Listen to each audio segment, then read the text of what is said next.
Real Chat, episode 41, Back to the Future, part 2. Do you remember the future?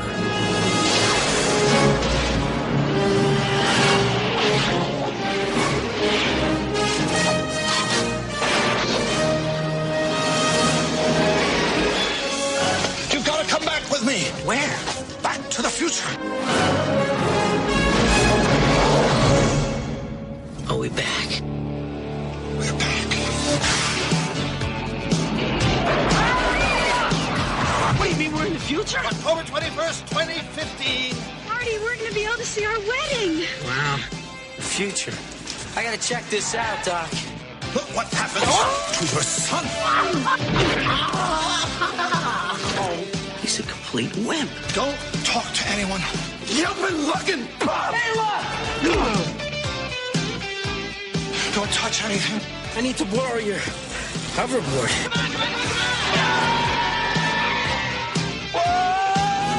And try not to look at anything. I didn't invent the time machine to win at gambling. I can't lose. I invented a time machine to travel through time. Hey, Doc, I'm all for that. What's wrong with making a few bucks on the side? Now, The time continuum has been disrupted, creating an alternate 1985. there have been a few changes. It's like we're in hell or something. No, it's Hill Valley, although I can't imagine hell being much worse. But they'll all be back. Eat less slackers! Biff? Hello? Hello, anybody home? Well, it can't be you. You're so big. Michael J. Fox. Christopher Lloyd. Michael J. Fox. More like a couple of teenagers, you know? And Michael J. Fox. Mom, is that you?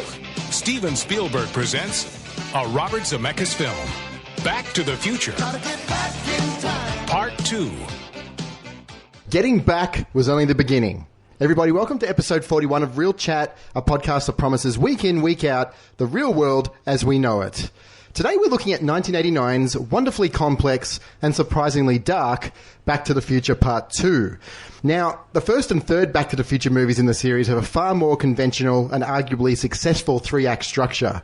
In fact, the underlying objective of films 1 and 3 is the same, to somehow get a time machine that's not working back to life using parts and technologies available several decades before Doc Brown first put the flux capacitors to good use. Director Robert Zemeckis expertly builds up lots of things going wrong, only for it all to come together at the last minute. Now, Back to the Future Part 2, well, essentially it's about going to the future to sort out a problem with Marty's kids, but really, it's a film that's divided into three smaller ones. It's a film where the time travel, rather than being the bookends of the story, is the mechanic to shift from time period to time period. My name's Adam Stolfo, and I'm joined here as usual by co-host Brose Avard. Brose, how you doing? My brain hurts. My brain hurts when I watch this film. My brain hurts listening to you talk about it. This is going to be a hurty brain kind of podcast, is the feeling I'm getting. But, you know, it can't all be bikinis and swimming pools, can it? No, unfortunately not. Andrew McCaskill has returned as well. Bikinis and swimming pools. Yes, How you doing, Andrew? I'm here. I'm very well, and yeah. Number 2, interesting film.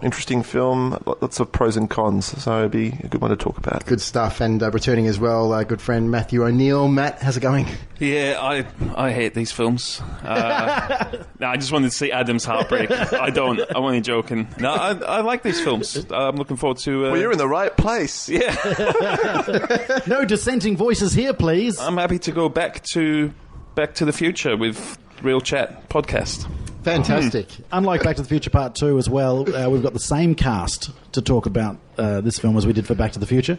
Yes. But we'll get to more of that And later. we're a little bit older after doing the first Back to the Future. I've got different shoes on. Are they the Nikes from this film? No, but Oh, it's okay. Elizabeth... Anyway. Right. See, let's play on. Good start. Wow, Let's you keep really- going. Really shoehorn that one in, didn't it? This is an episode of the Vintage Vault retrospective series, a conscious effort to tie in selected shows with something of relevance to the present. It's the 30-year anniversary, Brose, as we spoke about last week, of the original Back to the Future. But more importantly, it's October 2015. That's where the future sequences of this film take place, of course. And kind of where the Back to the Future 3 lets us down. But Yeah. why do they go to a different month? Anyway, we'll talk about that later. The key day, which is coming up, Brose, Back to the Future. 21st? Future Day, I think they're referring to it as, Jeez. October 21st. Have you guys booked your tickets to the Twin Pines car park? No, but there are a lot of people going there, I can tell you that. That's for sure. Is everyone going to wear their pockets like inside out? Pants inside out, Just like for all that kids day? in the future? Yeah, wasn't it just the pockets they pulled out? We'll get into that. That's full on technical. point from the Too film. soon. Yeah, Too sorry. soon. Yeah, we're not there yet, man. Back off. But also, Brose, Robert Zemeckis' new movie, The Walk, is just come out, and it's had a couple of advanced screenings over the last few days, and I actually saw it yesterday. I quite enjoyed it. Like a lot of Robert Zemeckis' projects, I don't think it's for everybody, but let me tell you this, just quickly off the bat. I saw it in 3D. Since Gravity, this is the best 3D film I've ever seen. The 3D adds a lot to it. Are they still making 3D films? Is that still a thing? Yeah. Oh, okay. I thought we all got over that already. But anyway. Yeah. But it's amazing, isn't it? Because 3D films push ticket prices up to $58 a ticket, and now that there aren't that many 3D tickets, the prices are still that much. Bizarre. But like a lot of Robert Zemeckis' films, it's got America, patriotism written all over it. He is the red, white and blue director, Robert Zemeckis, which is why I haven't really seen anything he's done since when have you guys Forrest Gump. Since Forrest Gump? Gump? The last thing of his I've stomached. When have you guys been seeing The Walk? I wasn't interested in seeing it, but then I read reviews saying that the 3D is amazing, and I thought it'd be pretty cool to see, walking across a wire on Twin Towers in 3D would be pretty creepy. So what are some of your initial thoughts on this second film in the trilogy, guys? It's obviously the darkest of the three, and it's also a bridging film like Empire Strikes Back is, we spoke about a couple of weeks back as well. So what are some of your initial thoughts on this one? I must be one of the only people that find this film a lot more complete than others, because I find the story in this quite complete, except for the fact that Doc Brown ends up going back to the Wild West at the end of it. It's still, the story is finished. Everything's resolved. If Marty ended up back in 1985 at the end of it, it would be a complete film. So I don't know. There's a lot of talk in the extras on the Blu-ray, and a lot of talk just generally about it being that Empire film. Empire's a lot more open-ended than this one is. This one's pretty much wrapped up by the end of it, except Doc Brown and Marty don't end up back in 1985. But I love this film, and I love the sense of nostalgia that it brings, and I love the references back to the original film. I love all the stuff towards the end where they tie it in with the 1955 from the first film. All that stuff's great. I loved it. What do you think, Matt? Yeah, I really enjoy this film, always have. I remember being so excited when it came out. It felt so long between... 5 years is a long time for sequels, yeah. 5 years isn't long now, I don't think. It doesn't feel long when you're older, but back as a kid, it just seemed like, why are they even bothering? Like, it was just so long ago, but it's... I went to the cinema to see it, and I remember being really excited when they had the trailer at the end for number 3, even though I don't enjoy the trailer being at the end, but I guess that's what they did. But I really like this film, and I like how Biff comes to the forefront in this film a lot more as well. Like, he's just such a great character and an actor in this as well. So. This is Biff's film. Yeah, definitely. George McFly, the first one, and this is Biff's one. This is Thomas F. Wilson's movie. Yeah. No doubt about that. Yeah, he nails it. He gets to play so many different iterations of Biff, as well as his grandson as well. Yeah. And what about yourself, Andrew? What are some of your initial thoughts on this one? I've always found myself watching this one the most out of all three of them. Like, it just... it's a really easy watch. I really took to it when I was like a teenager. Just found it really, very, very watchable, and just kept on pouring over it, and just... There's so much intricacy in the film, and it's just so well crafted.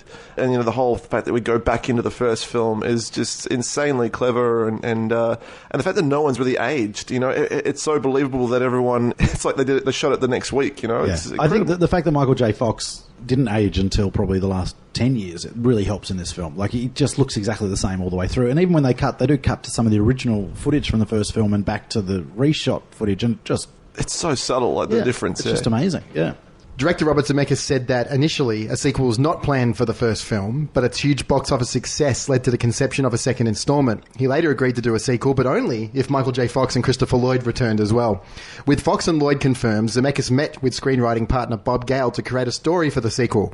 Zemeckis and Gale would later regret that they ended the first one with Jennifer in the car with Marty and Doc Brown, because it required them to come up with a story that would fit her in rather than a whole new adventure.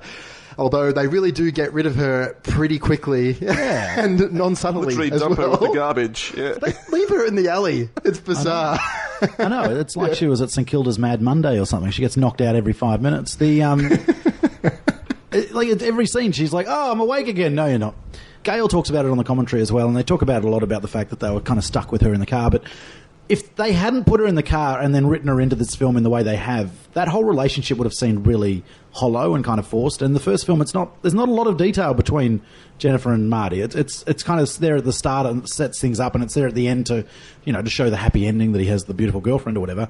So at least this way, and I'm also, I guess, at the end of the third film, to have her kind of told the whole story and actually have it explained to her, I don't know, it just kind of makes that relationship a bit stronger, so it gives the Marty and Jennifer relationship a bit more. Does she purely exist just to kind of cut the sexual tension between Marty and Doc Brown, do you think? There's a lot of that, yeah. It helps answer a lot of questions. Because otherwise it'd be very, very tense in that DeLorean, I can tell you. Windows would be steamed up. That's true.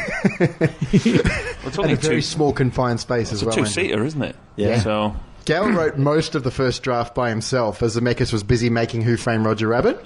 At first, the film was to take place in 1967. Now, when we say the film was going to take place, we're obviously talking about the final third of the film. This is the biggest change that happened during the scripting stage. Very, very key thing here, though, as well, because one of the main reasons this 60s part was removed was because of the fact that Crispin Glover wasn't part. And we will get into Crispin Glover a little bit later, but such a key thing for me personally, because one of my favourite parts of the Back to the Future trilogy, which you just mentioned before, Andrew, is the whole going back into the first movie. What other film can you do this in? How many movies can you actually, take a concept like this? They had this whole plot with the 1960s. We're going to do a whole different time period with Lorraine and George and tie it back into the first movie a bit more. But when they came up with this idea to go back into the first film, this is so great, in my opinion. I mean, you can't do this in many movies. I think it's what makes this film great. Yeah. Yeah. And I think, especially for me as a 10 or 11-year-old when I saw this the first time, that's what really captured your imagination, is that whole idea that, like you're saying, who does that? And then all the special effects shots and everything, the reshoots that they did and how accurate it looks. And it's like, it just blew your mind as a kid that they would go, it's like, what do you mean you're going back into the first film? That's insane. So really, really captured that sense of imagination. Because when you were younger, it was all about the future. This whole film was all about, oh my God, they go to 2015 and this, and look at all the cool things that we get to see. And a lot of that stuff is still very iconic to the series. But as you get older, you realise that, hang on, I think that the 2015 part of Back to the Future series is my least favourite part of the entire trilogy, in my opinion. By going back into 1955 in the third act in this film, it actually eases the pressure on the future as well. It's not much of a future. It's not that much of a universe that we're seeing. It's not a Blade Runner or a Star Wars or whatever. When you get back to 55, that's the real clever part of the film, and that's when you get really excited about it all. So it kind of just eases that pressure a bit, I think, on those scenes. Can understand though why, as a writer, you'd want to, they had the 60s in mind, and because it could have opened up Back to the Future just to, as you were saying about Ghostbusters on the Back to the Future 1, a whole universe where they can just keep going back to all these different times, and it would have been interesting. But I think just for these three films, it's just perfect. It just kind of keeps them all tightly knit, and it's great. 2015 seems so far away in 1989 as well. It was this distant future, and here we are. And a lot of things that people like to talk about, particularly this year, is the things that they got right. We won't get into that too much this week, Brose, but we'll leave that for our special, I think, as well. The Back to the Future special on Real Chat. While most of the original cast agreed to return, a major stumbling block arose when negotiating Crispin Glover's fee for reprising the role of George McFly. When it became clear that he would not be returning, the role was rewritten so that George is dead when the action takes place in the alternative version of 1985. Was this clever, do you think? The way that they did this? Well, it's interesting. Whenever it's referred to, the negotiations for Crispin Glover, the same phrase is used, and it's obviously whatever was in the... Because Crispin Glover then in turn sued the producers for using his image and using the character he created for the film, etc., and won the lawsuit. And so the phrase that Bob Gale uses especially is obviously the one that's in the legal agreement. And all it said was that Crispin Glover was asking for things that were far beyond his reach at that time in his career or something. It's a very, very carefully structured way of describing the fact that he wanted ridiculous shit he wasn't going to get. They should have just recast George McFly properly. They use makeup effects to make the other actor look like George McFly, and they shoot him with sunglasses on and upside down, all these tricks, and it's kind of a bit shitty, I think. It's kind of, to me, it takes me out of the movie and kind of frustrates me. As a kid, I didn't realise it was a different actor, but as an adult, it's almost like they're intentionally trying to piss off Crispin Glover, and I'm kind of glad he won the lawsuit, even though he's not in the film. They should have got Eric Stoltz. I think that would have been a nice full circle. Yeah, then everything would have been complete in the universe. But then they would have, after 5 weeks, gone, you know what, I don't think he's quite right. They should have got Michael Gross from Family Ties, who plays Michael J. Fox's dad in family ties. That would have been nice, wouldn't it? Would have been weird. Yeah. But yeah, I don't know. What do you guys think about the Crispin Glover, George McFly? More specifically, the George McFly elements of this film. It wasn't until watching it this time, to watch it for this, and reading about it, and not realising, like, because I didn't know about the Crispin Glover stuff until we did the Back to the Future 1, and watching it now and going, oh yeah, it's someone else. So it really, as a child and growing up, it had no effect whatsoever. But it's a shame he wasn't there. I think it's a credit to the filmmakers, though, because a lot of people still don't know to this day that he's not. You know, spoiled it for them. Yeah, we have. Yeah. And like, as you said at the start, like, it was the George McFly film was the first one. Biff is the second film, and you don't really miss him. And I think the guy that does play him, he does enough to kind of convince you that it's the same character, and then obviously they kill him off anyway. So yeah, and they also, as Bro said before, in the future they just put him upside down with his injury and stuff like that. So they use all sorts of tricks to sort of hide it. The other thing that's evident now as an adult watching it is this guy's nowhere near as good as Crispin Glover either. Like he is struggling at times. And even Jeffrey Wiseman, I think. Jeffrey Wiseman, yeah. And so some of the 1955 stuff they reshoot with him like from behind and stuff, and it's not quite there. But I mean, geez, you're harsh. His back acting is really lacking. Well, Crispin Glover embodied this character so well, and he was just incredible. Like the physicality he brought to George McFly, which is very subtle, but it's just amazing. This guy doesn't have it down at all, but anyway. Now, of course, Back to the Future 2 is also known for its groundbreaking use of visual effects with industrial light and magic. They created this VistaGlide motion control camera system. Yeah, that's the ILM camera, yeah. Yeah, it allows an actor to portray multiple characters simultaneously on screen without sacrificing camera movement. And there's some direct shots in this film which, are designed to pretty much test this technology. Yeah. And it does a great job. Absolutely. Yeah. Back to the Future 2 is a Universal Pictures and Amblin Entertainment release. It was released on the 22nd of November 1989 in the US and the 7th of December 1989 in Australia, bro. So that's, again, pretty close. Yeah, pretty tight. Yeah. Like Part 1, it was shot primarily in California in the US with a budget of an estimated $40 million. So already we've doubled the budget of the first one. Yeah, there's money to spend on this one. Yep. And it grossed $332 million worldwide. It was the third highest grossing film of 1989, behind which two films, guys? Batman. Yep. And what else came in? Last Crusade. Yeah. Boom. Bang. Nice. Good year for film. Yeah, and amazing. And Ghostbusters 2 came out as well. Yeah. Brose. So, obviously, quality dropped considerably in the sequel market after those two films. There was a shiver. I just saw a shiver go over you there. I just meant for an excitement for a child, for a 10-year-old kid. You're right. There was the excitement of Back to the Future Part 2 and the disappointment of Ghostbusters 2. So, I mean, fair enough. Both ends of the spectrum in that year. Any chance Bros can get to have a dig at Ghostbusters 2? It's a piece of shit. It's like the anti-Back to the Future ding. It's going to I know. Wah noise should be added instead. Whatever post. You know what? I might do that. If it wasn't a piece of shit, then I might have. The director, Robert Zemeckis, returns for this one as well, guys. He actually considers this one of his favourite and strangest films of his career. What do you guys think of Zemeckis' work here in this one? Yeah, I just think it's really brave. I just think that, sequels, so many sequels you see are really disappointing and they fail. And he's just gone and been really bold with, like, instead of going to the 60s and doing a whole new concept, he's gone, well, the first idea was great, let's go back and tip that on its head and see what we can do with it. And massive challenge to do that and pull it off at the same time and do a sequel to a huge smash hit. So, yeah, it's a really strong piece of work and a really interesting sequel. He was making Roger Rabbit at the same time as a lot of the start of this film. So there's a lot of instances where he's not around because he's still finishing off the post-production on Roger Rabbit, doing the animation stuff.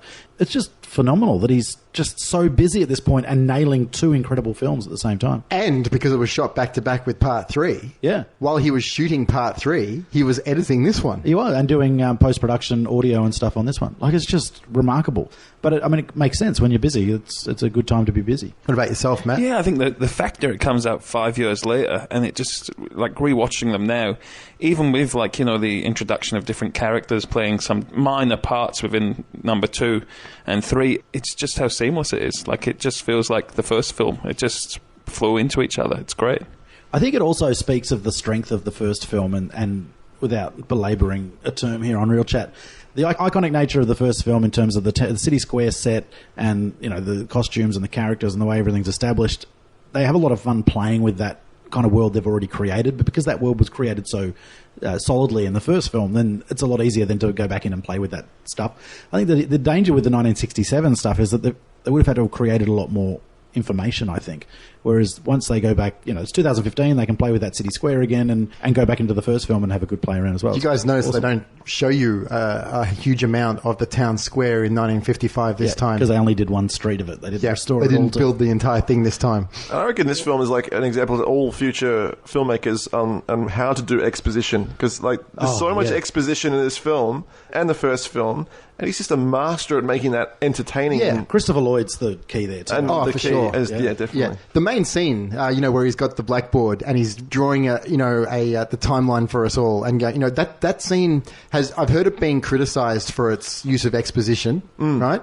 I don't criticise it at all. I think it's a mastery. Yeah, so do I. I think it's fantastic, and you're interested by it. You're really interested. Very entertaining. Bob Gale talks about how one of the luxuries he had was that because Christopher Lloyd was playing Doc Brown, and Christopher Lloyd delivers everything with so much enthusiasm and energy, he could get away with putting wordier and more complex ideas into that dialogue, and he knew he'd get away with it because he knew Christopher Lloyd would deliver it in a way that was entertaining. He said it was a real luxury to have that type of actor around as well. Now, Bob Gale essentially wrote the screenplay. The story credits go to Robert Zemeckis and Bob Gale, but unlike the first one, where Zemeckis was involved in the screenplay, he's credited as story in this one.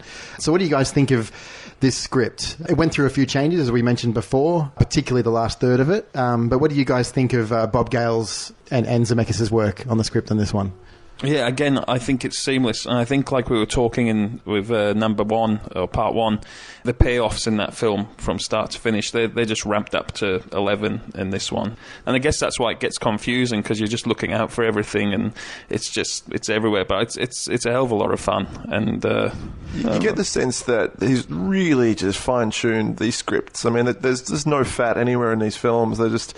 The seamless factor is just what's amazing about them, and how everything's been thought out, but planned out to the umpth degree. It's been planned out quite significantly, and it's just, I don't know, it's so neatly delivered, and every cut is like, when they throw back to a shot from the first film, it's all plotted out, and it's just, that's the talents of Bob Gale. I think the other thing that's really evident in this film is that Gale and Zemeckis now have the working experience with each other. They have the working history with each other, that I think Gale can write a bit of extra, a bit of fat in this, but when Zemeckis gets a hold of it and the way he then directs it and then the way they edit it, they get to play a little bit more in this film. I don't think the script is quite as tight as the first one was, but it wasn't written over the same period of time.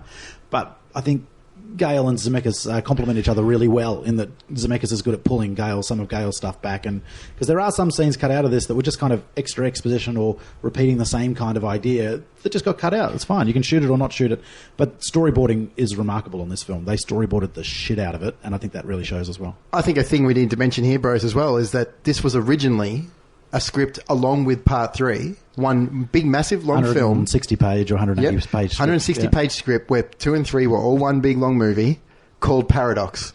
Yeah. But I think that might play a little bit into what you're saying about the tightness of the script and stuff as well. And that's happened in Hollywood a lot. Blues Brothers and Ghostbusters both had massive scripts or treatments written that only a very small element was ended up used in the final film, and it's kind of a nice way to write a film, isn't it? You kind of have an excess of material. We just need that craftsmanship back in these blockbusters today, because you just don't get that neat, composed works anymore. I mean, they're all just like bigger is better, and they're overflowing with too much. Or just the idea that one screenwriter writes the film from start to finish. That would be a good start. Isn't that a nice idea? Like, Andrew, you're writing all the action sequences for us, okay? And I'm going to write the comedy, and you Adam, write the love stuff, and then we'll put it together, and it might be something worth watching. Something exceptional with it, though, as well, is that they didn't intend on doing the sequels.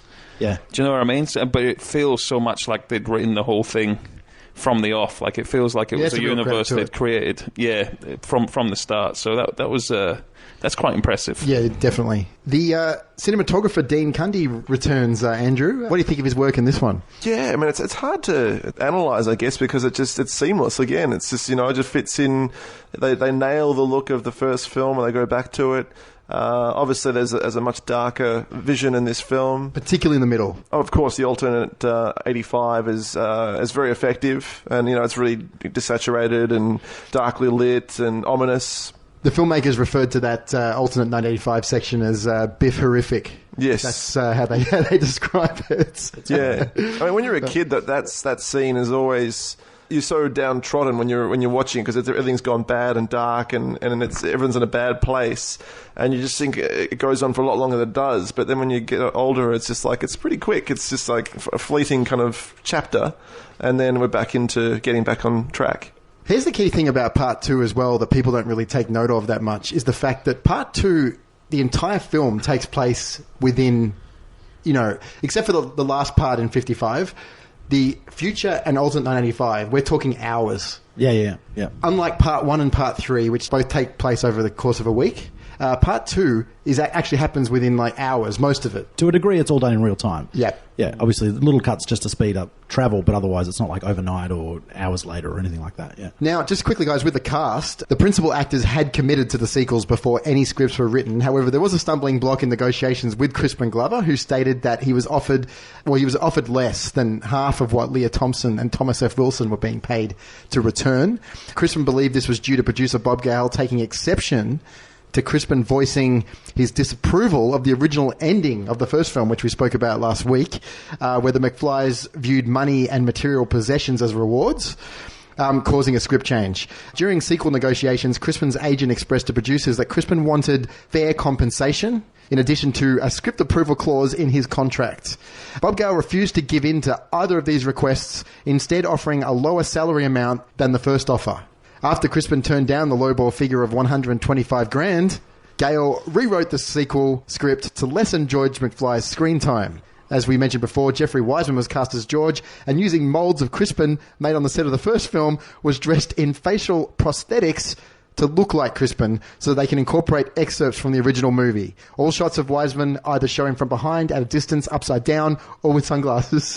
In effect, fooling audiences into believing that Crispin had taken part in the sequel. So that's all fact or rumour, the lowball wage and all that stuff? Is that actual? That's just what I've been able to gather from research. Yeah, okay. Yeah, this is probably the most interesting backstory in regards to Back to the Future 2 because there is still bad blood. It's weird though, isn't it? Because Bob Gale since conceded that the end of Back to the Future is what lets it down, in that is that materialistic kind of resolve and how 80s that was, and we talked about that in the first one. So in time, Glover was correct. Yeah. But yet he's still being punished for it because Gale still doesn't have very nice things to say about him. It's kind of ironic that he wanted more money though, isn't it? Well, no, in this instance, he just wants the same as his co-stars are getting. Yeah, true. There's nothing wrong with that. That's a huge insult to be given half of what... Gale says that he wanted Michael J. Fox's fee. How true that is, I'm not sure. Yeah, I mean, it's interesting. They obviously didn't want him back anyway, so Gale... You know what I mean? Like, if you wanted him back, you'd just pay him the fair rate. But it would have been like like Leah Thompson's role. I guess she's got a fairly significant part in this second film, but you can't see George McFly would have fit in too much in the storyline. He probably would have just appeared in an alternate 1985 sequence, and then, it wasn't a huge loss, I don't think, in the storyline. Do you think that what they were able to do without him makes the film better? Yeah, because again, I think it's Biff's film. He needs to take over, and I think it fits. It balances out that way. Yeah, there's a chance that if they had Crispin Glover and wrote George McFly in the way the first draft had him or whatever, then I mean, we may not have got as good a film as we did. Who knows? I mean, that's one of those things about limitation helping art. So, What do you think, Matt? Yeah, I think, and it speaks to why they probably didn't set it in the 60s and go into another story detailing in Marty's parents. It's you get to stick to Biff this way. It's it's his backstory and what's happening around his life in the 50s, which is interesting as well. Like, you kind of see a little bit into his upbringing and why he is like he is. And I think it really makes him iconic. We should do a ding for that, I reckon. The iconic ding. Now, Michael J. Fox obviously returns. He's not just playing Marty this time. He's also playing Marty McFly Jr.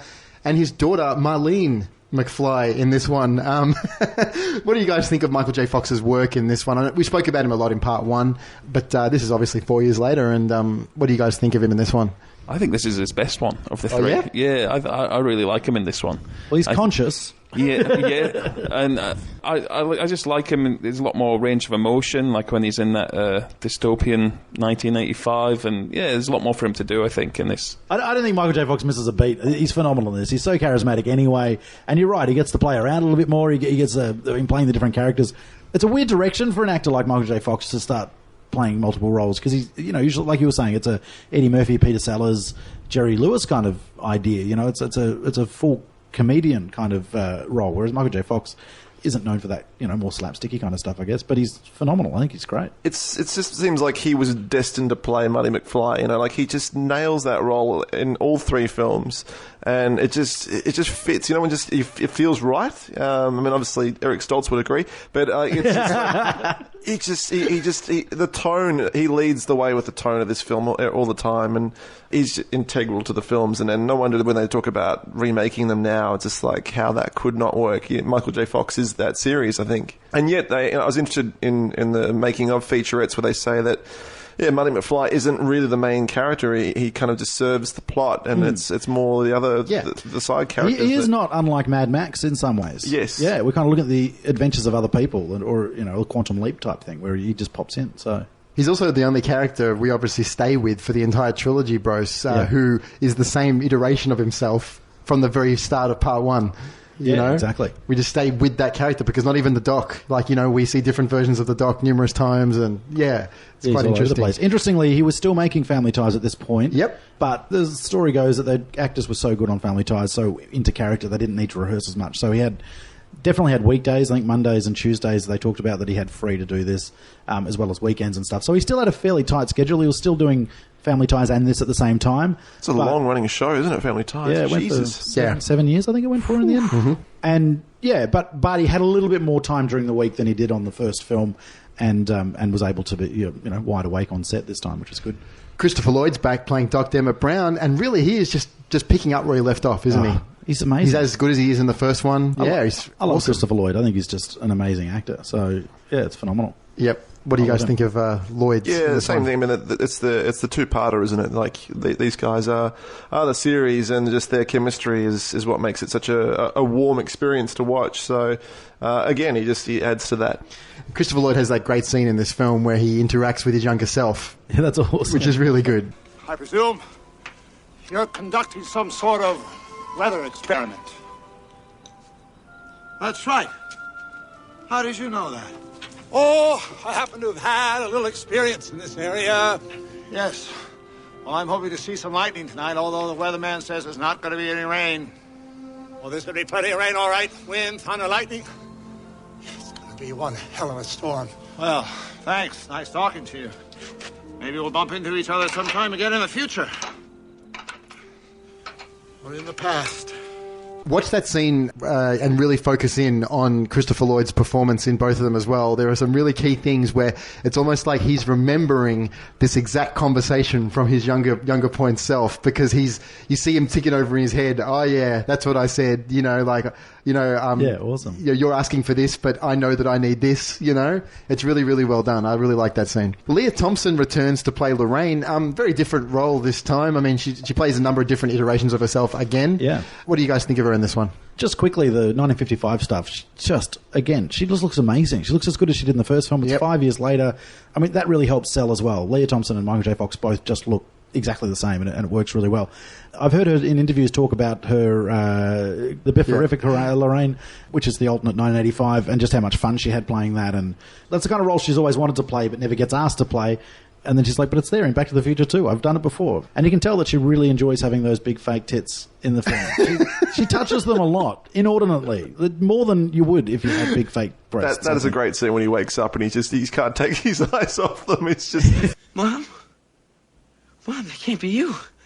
Oh, yes, it's me, Marty. Are you all right? I'm fine. It's just that you're so big. It's just horribly But she's awkward really, moment. really funny in this. I think she's great, yeah. We mentioned it before. Thomas F. Wilson plays Biff Tannen - Griff in the 2015 sequences as well. Yeah, this is his film. He is just phenomenal in this movie. I think he's absolutely brilliant. This is the best part of the film for me. Like, just whenever he's on the screen, especially the little moments where you just see him, scenes that aren't in the first film, like when he's walking in the street and the little kid, he takes the ball off the kids, and that moment is great. An insight into the so evil bastardry of this character. He's just this constant asshole, and he nails it. That Wilson, he's just so good at nailing that kind of horrible bully. The shot after, he's like walking down the 55 Street again, and he just knocks that kid's hat off for no reason. And I love the exchange. Like, one of my favourite scenes in this film is in that 55 Street as well, where he walks up and old Biff is sitting in his car. You always did have a way with women. Get the hell out of my car, old man! Love it.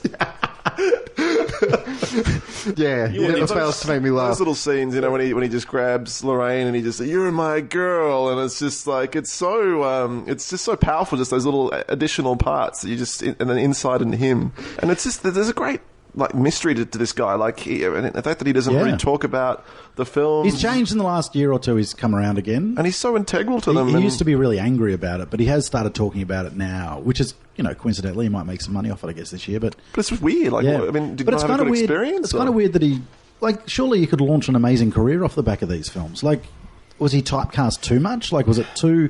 I just don't understand. He is phenomenal in these films. It's 2 and 3, he just comes into his own. Yeah, number 2 especially, so dark and brooding in 1985, just when he relays the story of how he came across the book, and, one day he told me there'll be an old man and a kid. In part 1, he's just the bully.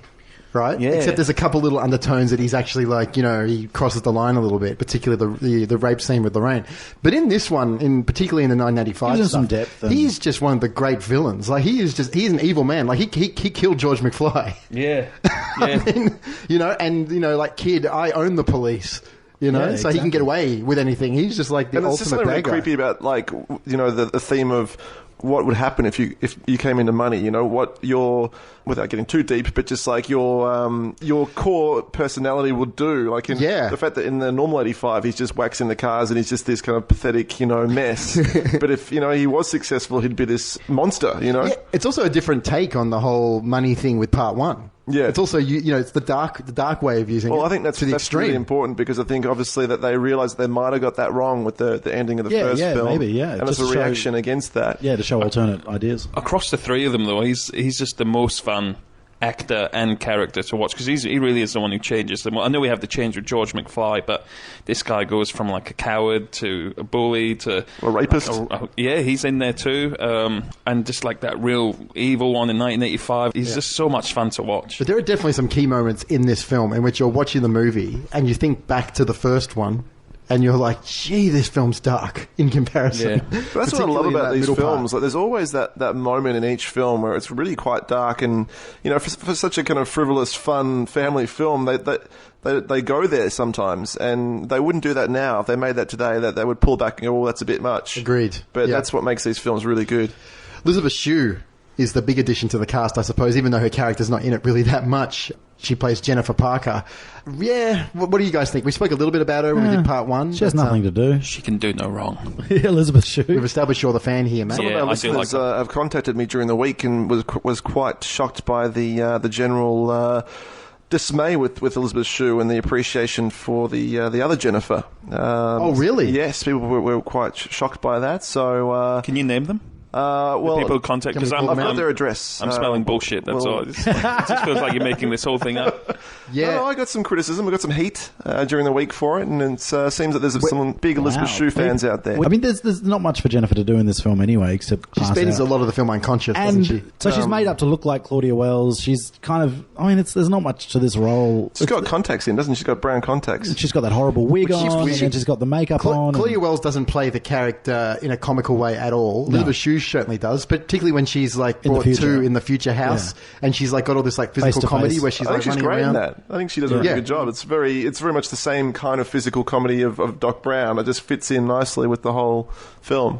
Yeah, it could have been a different film, I guess, if the Jennifer character had been written in a little bit more, perhaps. It's almost a bit of an afterthought. I feel for Elizabeth Shue. She hasn't got a lot to do in this film. I mean, Jennifer has nothing to do in the first film, but she's there but not got a lot to do. Elizabeth Shue is a great actress. I mean, if we were talking about Cocktail, which I'm sure we will one day. We will one day. Yeah. Great performance. But, Babysitter, Adventures of a Babysitter. Now you're touched on talking. that. Let's just list Elizabeth Shue films for the next special. Well, I think we should, because this one won't be as long as the other one, but I think maybe we could do that. She's in Leaving Las Vegas, isn't she? She is in She certainly is. She plays a prostitute. Oh, she definitely is. A couple of members of the supporting cast. James Tolkien returns as Mr. Strickland. has one of the great scenes in Alternate 1985 where... it's fantastic, isn't it? You're the son of a bitch who's been stealing my newspapers. And he's got the shotgun. And then what I always like to refer to as some of the ex-students of the high school, like coming around in the car and just... shooting the house. Just the machine guns in front of his house, and he's got sandbags. Eat lead slackers. And he jumps back into the front door. That's awesome. Yeah. He is great in this film. Comes back out with the and he was shooting something else at the time as well. I can't remember what it was. And so they only had him for a short amount of time. It was great that they got to put him in the film because he's just... brilliant. It's great to have him back. That scene towards the end of this film with the book, where Marty's trying to get the book and he goes, sneaks into his... That scene is fantastic. That really whole, trying to reach the arm up, trying to get the book and getting it Strickland squashing his hand. The desk, that's one of my favourite scenes in this film. That's a classic example of how good these filmmakers are, because I reckon on paper, that's a boring scene. It stops the momentum of the film, and you'd almost think, do we really even need that? It's played like a little Hitchcockian kind of suspenseful scene. It's comical and it's just great filmmaking. Billy Zane's back, Brose. He speaks in this one as well. It's so bizarre, Billy Zane popping up in the sequels, because he's barely in the first one and he's a background character, and then he's come back to do this film's kind of... I don't know, I find it kind of weird that he's there, but, he has something to do at least. There's that great moment in this one where Biff's gang follow Marty in the leather jacket into the Enchantment Under the Sea dance, and Marty hides under the table, and they come in and they see the other Marty up on stage ready to play Johnny Be Good. Where did he go? Come on, man. He just came in here. Look, how'd he get up on stage? I don't know, but when he gets down, we're gonna nail him. How the hell he changed his clothes so fast? But Billy Zane wasn't much chop at that time, was he? He hadn't done anything. He hadn't done Titanic yet. Dead Calm was, 91, 90, something like that? So he was on the cusp of doing, I think, his best performance. So are you saying he did this, he did Dead Calm, and then he got Titanic? Is that right? Is that how that plays out? I can't think of Dead Calm's same year as this. Few C-grade films in between, yes, but... Amazing, though, you've got, in such a huge film like Titanic and kind of a role like that. That is very strange. Just off the back of it kind of comes out of nowhere. Biff Smith, yeah. Charles Fleischer makes an appearance in this one. He does, Roger Rabbit himself. Yeah, Roger Rabbit himself, as Terry, the tow truck driver from 1955, who also plays the older version of his character, who wishes he had bet on the Cubbies. Wait a minute. Cubs win World Series. Against Miami? Yeah, it's something, huh? Who would have thought? 100 to 1 shot. I wish I could go back to the beginning of the season, put some money on the Cubs. I just meant Miami. What did you just say? I said I wish I could go back to the beginning of the season, put some money on the Cubbies. Now, Brose, we're in 2015. And something's going on with the Cubbies as we speak. Is that right? Yeah, look, I'm not a huge baseball fan, so someone might have to correct me somehow. But basically, the Cubs just had what I've just read online, the third best baseball season in the history of baseball. Their statistics, they're just amazing. And then they got a wild card entry into the playoffs. So of all years, though. Yeah, it's this year. Back to the Future 2 makes mention that they just win the World Series. It still looks like it'll be their best season. It still looks like it'll be a long shot that they'll actually get into the, Yes, it does. They'll win. But it's phenomenal. The idea of having a great season, and there's a chance they could go all the way, as predicted in Back to the Future Part 2. Gray's Sports Almanac. That's it. Nailed it. Just quickly as well, Fleischer also provides the off-screen voice of Biff's grandma, which you just sort of hear, that crazy voice. Yeah! Where are you going, Biff? I'm going to get my car, Grandma. When are you coming back? My feet hurt. I want you to wrap my clothes some more. Shut up, you old bag. This is also the first film appearance of Elijah Wood, Brose, who appears in the scene, the video game scene, Wild Gunman, in the Cafe 80s. Yeah, and the Wild Gunman scene is only there to set something up for the third film. And we haven't talked about this yet, but that's one of the great things about Back to the Future Part 2, is the exposition and setups in this film. There's a lot. For the third film. There is. We'll speak about them shortly really, as well. Can I just, before you go on, Cafe 80s... It's a strange concept when you're still in the 80s and you're referencing 80s-ness. Which it does really well. Because, really well. Even the font of Cafe 80s, it nails that decade. I just think... I guess they've had 9 years to kind of get a grasp on the decade, but it just seems kind of amazing that they'd still get that right. Be that self-aware and actually nail it. Yeah. Considering how big the 80s is now, and it doesn't seem to go away, and that's would have been probably the first thing to kind of postmodernise the 80s. And one more little appearance as well, Flea, the bassist from the Red Hot Chili Peppers, as Needles, in just one of those. Yeah, that's a great sequence. He's not in the first film at all, is he? No. You kind of get the feeling, I think, and this is only something I picked up when I watched the third film again today, is that final sequence when Needles is in the red truck, and you kind of get the feeling Needles has replaced Biff to a degree, so that there may not have been a Needles if Marty hadn't gone back to 1955 and Biff had to become supplicant, blah, blah, blah.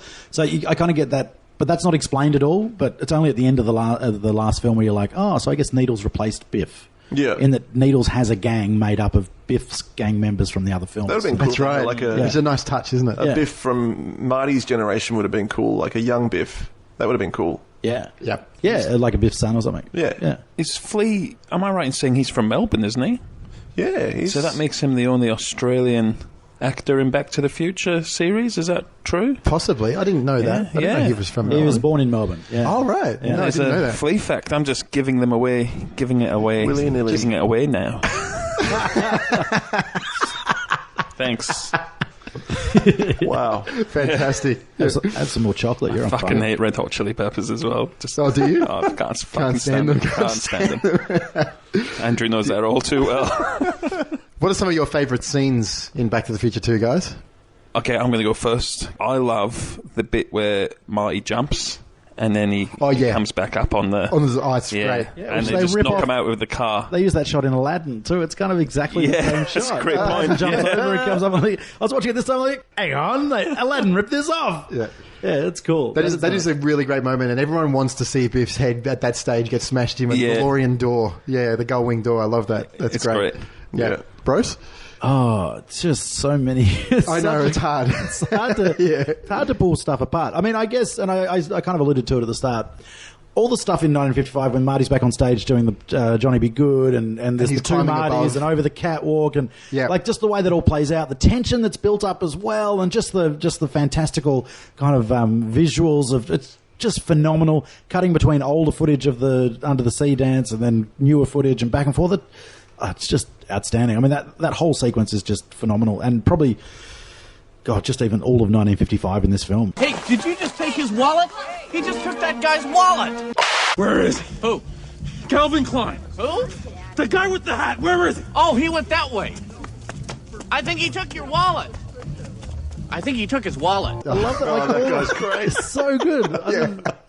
All that stuff's great. I think it's really good. What about yourself, Andrew? Yeah, it's hard. I mean, I think that as a standalone sequence, I mean, the hoverboard chase is fantastic, but, you know, it is obviously a reference to the first film, but as a new action sequence, the tunnel chase at the end. Yeah. Is, Also with the hoverboard. With the hoverboard. Yep. That's just a great sequence. Really well choreographed and tense. And 1955 Biff trying to run down Marty and kill him. I know, it's such a menacing scene. He's just...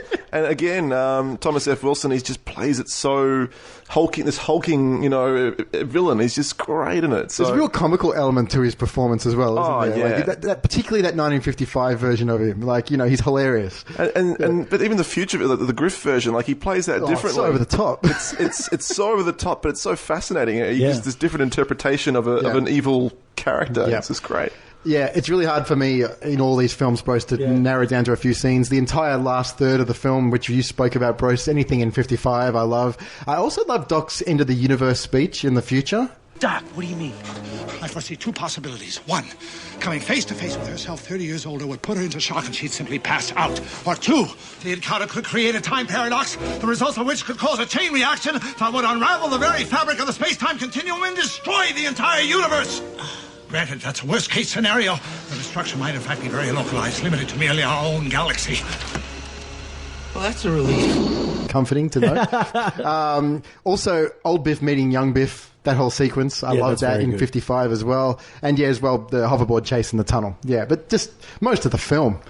Exactly. I think that also, I mean, the wonderment of when he's walking around future 2015, like similar to 1955 when he walks around there, it's fantastic. That's a great scene. And in this one, it's, you know, with Jaws 19 and 10,000 little gags in there as well, Matt, to look at the visual gags in the town square as well. Yeah, it's great. And let's get in depth. The pockets hanging out inside out. That's a great touch. Absolutely. That's coming back. You guys see the laser discs in the alley as well? Yeah, being stacked up and thrown out. In the commentary, Gale just says they got that wrong.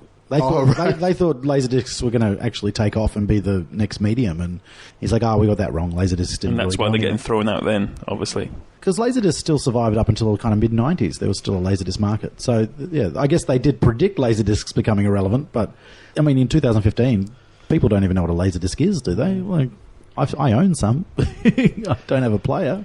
Just like with the first film, guys, there's lots and lots of little details throughout them, and we could do an entire podcast on just those details. But just a couple of ones from Part 2 that stand out. The DeLorean arrives in 2015. The sign for Hill Valley indicates that the mayor is Goldie Wilson Jr., presumably the son of the mayor in Marty's time, and Dinah Sweep in 1955 in the first one.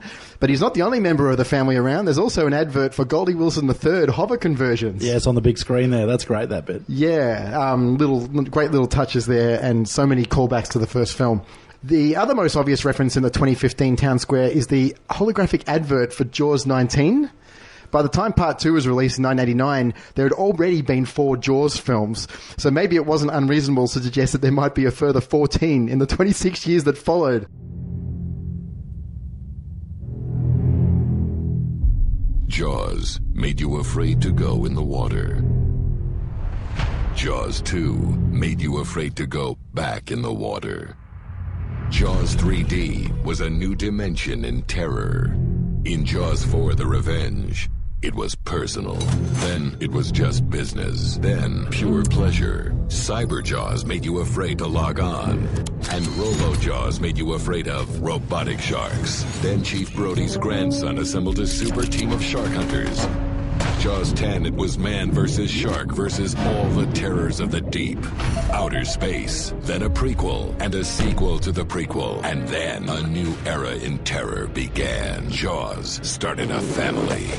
Battled a Russian shark named Ivan Sharkovsky, took a bite out of the Big Apple, and learned about love from a mysterious stranger. Jaws 18 Origins, the mind-blowing reboot. Now, the oceans are disappearing, and to save their home, the sharks must attack. Jaws 19. This time, it's really, really personal. Coming soon. Unfortunately, reality has slowed matters down somewhat. Note also that the name of director of Jaws 19 is Max Spielberg.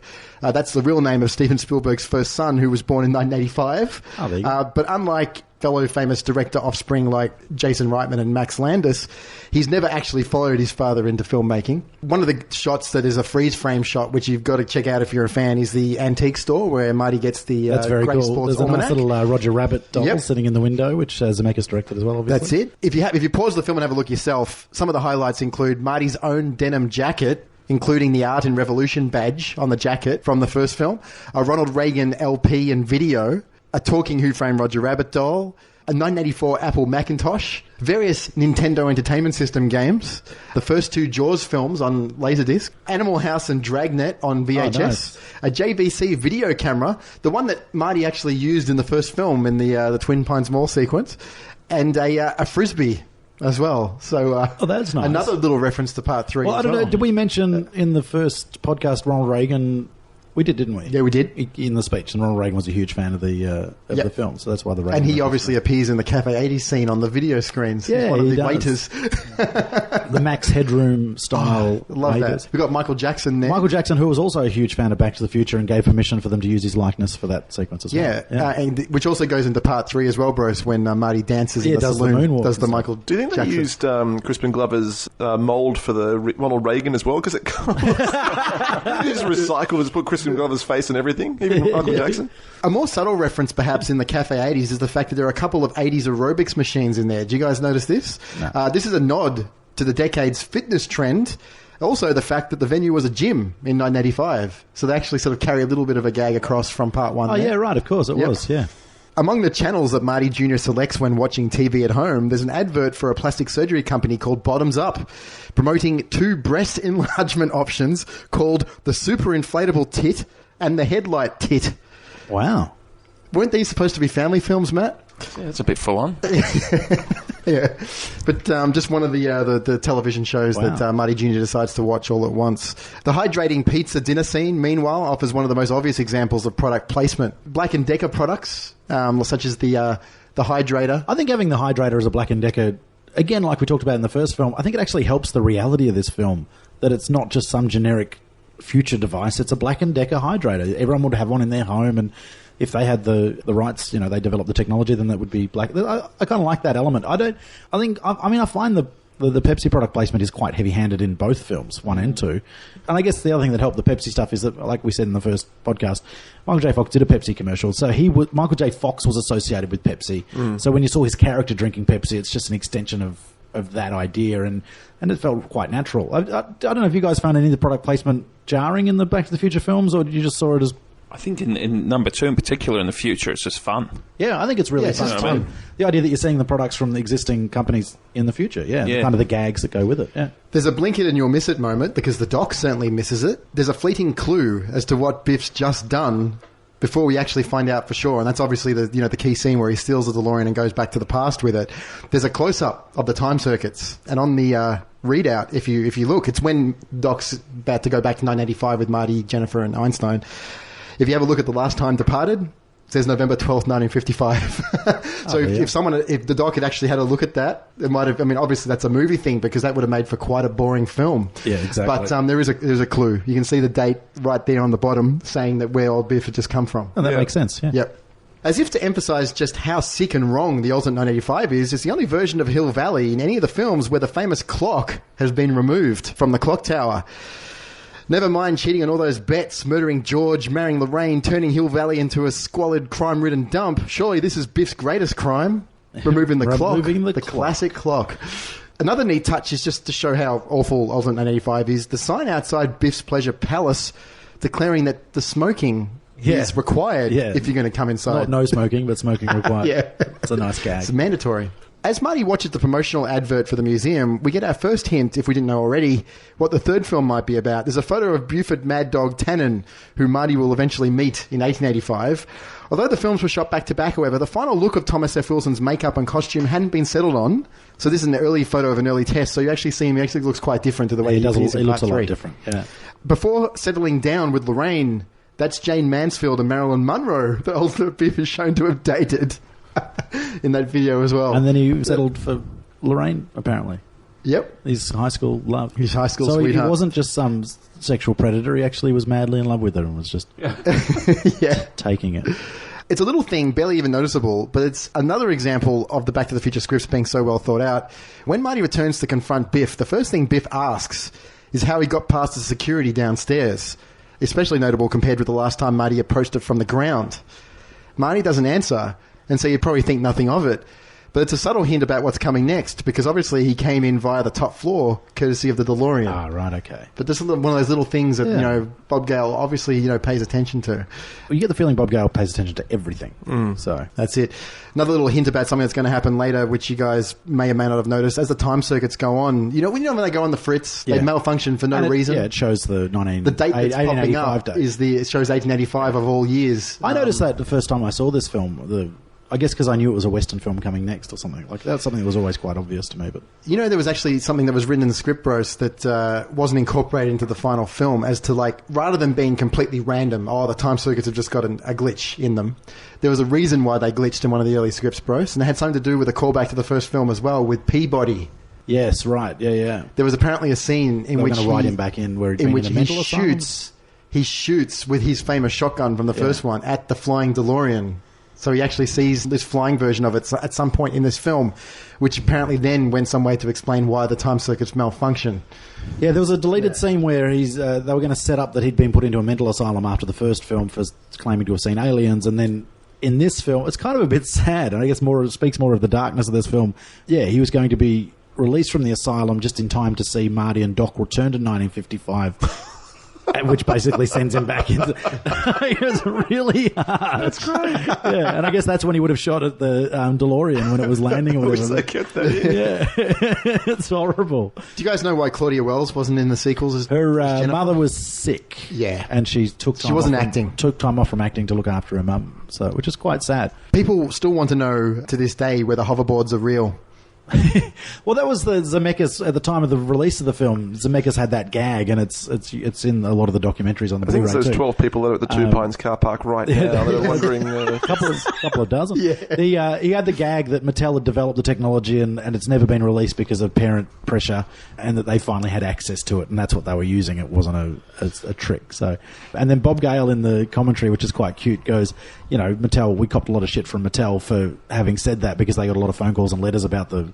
And he goes, well, if it's any consolation, we got a lot of phone calls and letters asking where hoverboards were too, so we copped it. And what's going on this year as well, Brose? Because it seems that there is a lot of hoverboard stuff for real online. Well, Lexus released that footage of the hoverboard, but it doesn't seem likely that it's ever going to be available commercially because it's actually kind of dangerous in that they use is it nitrogen to cool down the magnet so that it doesn't blow into a fireball.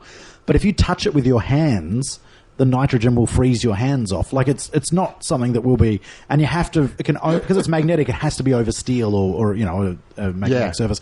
Yeah, it's not likely it's ever actually going to be released, but it was kind of made as a bit of a publicity stunt, and it's kind of cool to see skateboarders use a hoverboard, even if it's unrealistic. So it doesn't work on water, Bruce? It definitely doesn't work on water, although it could turn the water into ice if you're not careful. Yeah, that's right. Yeah. And also the self-lacing Nikes are another famous little prop from this film. And Nike announced at the start of the year in January, they released a press release. They said that they will be released. They will be available. And there are various people that have been working on this technology since 1989. And so I'm not sure if Nike just bought some patents for people that had been working on it or if they developed their own technology. But people have definitely wanted self-lacing shoes. But we're getting closer and closer to the 21st of October, which is when they said they would release it. With no more news. So called Velcro. Don't we already self-lacing is it? Well, the thing about the mag Nike runners that Michael J. Fox wears in 2015 and Back to the Future 2, they kind of look like they've got a Velcro strap around the top as well. Anyway, But that's amazing to think the film has actually inspired products, real stuff that's going to come out. Yeah, crazy. We might get into this a little bit more detail in our special, Bros, but one of the biggest issues that people did have with this film in regards to the time travel is the fact that Marty and Jennifer exist in 2015. And by that, I'm talking about their 47-year-old counterparts. Yep. Because based on the time travel set up in the first movie, if Marty and Jennifer are taken out of the present as they are at the start of this film and the end of Back to the Future 1, they shouldn't actually be present. They should be missing. Because if you guys think back to part 1... when Einstein goes 1 minute into the future, he has disappeared for that entire minute. It's not like he's still there. So based on that, when Marty and Jennifer are taken from the present into the future in this film, why are their counterparts, their 40-year-old counterparts, still there? And obviously this is just one of the things in which they've just had to sort of mess with their own rules. This is where Hurdy Brain starts. This is where Hurdy Brain starts, but it's true. This is one of the biggest issues that people have had with the time travel. I mean, the movie implies that they must get back to 1985 at some point. The big thing for me in this film, and we haven't touched on it yet, so I'm going to bring it up now. The big thing in this film that's not in the first film that is really, I think, sandwiched in and just wedged in badly in this film, and it's there to set up this film in the sequel, is the whole Marty McFly being a chicken thing. That whole thing about him being a coward, that doesn't exist in the first film. At all. He's nowhere near that type of personality or temperament. But he doesn't have that sort of character flaw. He doesn't have character flaw at all. And then they really force it into this film, and it obviously pays off a little bit in the third film. But I don't know, I always found that a bit forced and a bit lazy. I think there could have been a better way to service the narrative than to, I don't know, just doing something because someone calls you a chicken or a coward. I think it's... Isn't that the whole arc of what he learns over the 3 films? I guess that is ultimately the end there. That's what they do with it. But for me, that's one of the letdowns of the script. I just don't think it's as powerful as it could be because that stuff's... I mean, it's very American, I think, too. Very repetitive, I guess. The idea of being called yellow or a chicken, it's dishonourable in Americans. American culture... It's a very Robert Zemeckis thing. It is. Yeah. That's probably the biggest hint to what's to come from Zemeckis after this film. And Michael J. Fox doesn't sell angry men. No, he's 5 foot tall. Yeah, it doesn't translate, I don't think. And he's not an angry little man. And you wouldn't call him chick, you call him like you little shit. Yeah, exactly. That's what I'd call him. You know what I mean? Does that doesn't bother you, obviously, Andrew? No, there's so much repetition and patterns throughout these films. Yeah, definitely. It's just another one of those. I mean, I guess, I see what you mean, like it's a kind of an easy option, a script writing point of view. Yeah. But I don't know, it's just these films that are so watchable. Do you guys know why Biff is in pain when he returns with a DeLorean? Is that to insinuate that he's erased himself? Yeah. From the... We'll speak about this when we talk about the deleted scenes, because there's a key scene that was taken out at this point. This is a super brainy, hurty stuff, too, which is why it was deleted. According to the writers, Biff was killed, possibly by Lorraine acting in self-defense at some point after the alternate 1985 events. He would therefore have been dead in 2015, and the pain was that of him being erased from existence. This is the same physical distress that Marty goes through during the dance in the first film. Okay. Into the lead scenes of the film, which we'll speak about, old Biff is seen collapsing and then fading out of existence a few moments later. But let me tell you, this would have confused audiences big time in 1989, and that's why that scene was cut. I thought it was just like he hurt himself on the stick or something. Like, no, I thought it was he's in distress before that happens. Yeah. See, I would have thought that'd be really cool if that's what happened, because like it always kind of mystified me as to, geez, he didn't really deal with time travel very well, did he? For an old man, he just it affected him physically. So, but he's going through some serious pain. Like, something's really wrong. I'd never linked that with what he's done to the past. It's a cool idea, though. Future, and they could have illustrated it like they do all the way through the film with a newspaper cutting or a photo, or you know what I mean. Like they could have explained Refer to it. When the DeLorean is struck by lightning, the sky flashes the number 99, seemingly written in fire. What does this number mean? Nothing. It's not meant to be a number 99. It's meant to be two spirals. When the time machine gets hit by lightning, it sort of spins and accelerates to like 88 miles an hour, and it's just the fire trails from the tyres of the DeLorean as it spins out of control. Little key thing here, guys, that you probably haven't thought about either. The day that Doc goes back to 1885, aren't there 4 DeLoreans in the timeline at once? It's not 4, it's actually 3. At the point in which we see old Biff give the almanac to young Biff, there are 3 DeLoreans, the highest number from our point of view as the audience. Right, I get you. At a time... the one that Biff's in, the one that Marty from the first film is in, and then the one that Marty and Doc from the current film have gone back to. The reason that 4 gets brought up is because people think that there's also one in the mine from part 3, but that's not true, because that one doesn't actually appear... in that timeline. Until the Doc gets struck by lightning at the end of part 2, and that's when, the ripple effect comes through and everything changes. But this hurts my brain. It's funny that people think of this as well, because, like, what does it matter? Like, they are all there at the once, but what's that going to do to the film? You know what I mean? I think people are so entertained by these films, they like to go into it and with this sort of detail. No, that's fair enough. I mean, that happens with everything, See, the fans want this stuff, though. No, that's true. No, I think it's interesting that people have bought this up. I mean, can you imagine Star Trek fans? Jesus. Oh, no. I try not to. I reckon Star Trek would be worse, though, because they're really, like, scientific. Proper science. That's like... They were good at maths. Little bit of trivia here, guys, from Back to the Future Part 2. Crispin Glover sued the filmmakers. He had not granted permission to use his likeness in Part 2. Crispin ended up dropping the lawsuit after the case was settled out of court for $765,000 by Universal's insurance company, who decided it would be cheaper to pay Crispin than to actually go to the trial. The Screen Actors Guild subsequently introduced new rules about the illicit use of actors' likenesses after this film, didn't they, Brose? Yeah.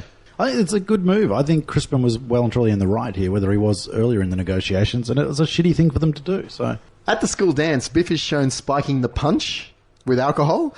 In Back to the Future, George is shown drinking the punch before confronting Biff in the parking lot. It may be that George's uncharacteristic courage in the original scene is attributable to drinking Biff's spiked punch. Never really think of that before, but it's a good one, isn't it? Yeah.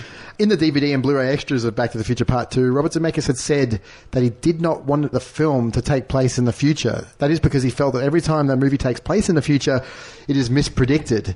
But that's not really the point of this one, though, is it? Really, it's just an avenue for gags, really, isn't it? They're not trying to be... I think that's the avenue they took. Yeah. Rather than, Blade Runner is such an incredible version of the future. And that was definitely in their minds when they did this film. Yeah, and I think it's better to play it light and play it for gags. And again, because the town square set becomes such an iconic part of this film, just the idea of seeing it in 2015 is kind of cool. And there was a part of me as a kid that when we were in the alternate 1985, I really wanted to see the alternate 2015 as well. And we don't, but it's kind of like your mind just starts going a bit crazy all of a sudden. Probably would have looked like Blade Runner. It probably would have, yeah.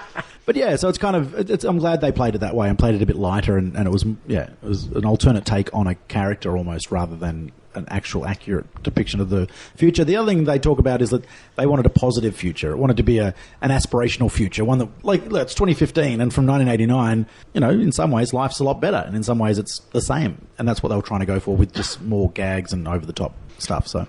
Filmed at the same time as Back to the Future Part 3, in the 4 or 5 years since the original Back to the Future was made, Michael J. Fox has actually forgotten how to ride a skateboard. Oh, wow. So, but then again, he doesn't really ride a skateboard in the sequels, does he? He rides the hoverboard, and really that's obviously visual effects, and he's attached to it. Yeah, exactly. So we mentioned it before, but the biggest effect of the picture is the VistaGlide camera system. There are 3 scenes that use the effect of the same actor interacting with themselves. The 3 scenes that were shot was the dinner sequence in 2015, 1955 Biff talking to 2015 Biff in the garage, and 1955 Doc talking with 1985 Doc.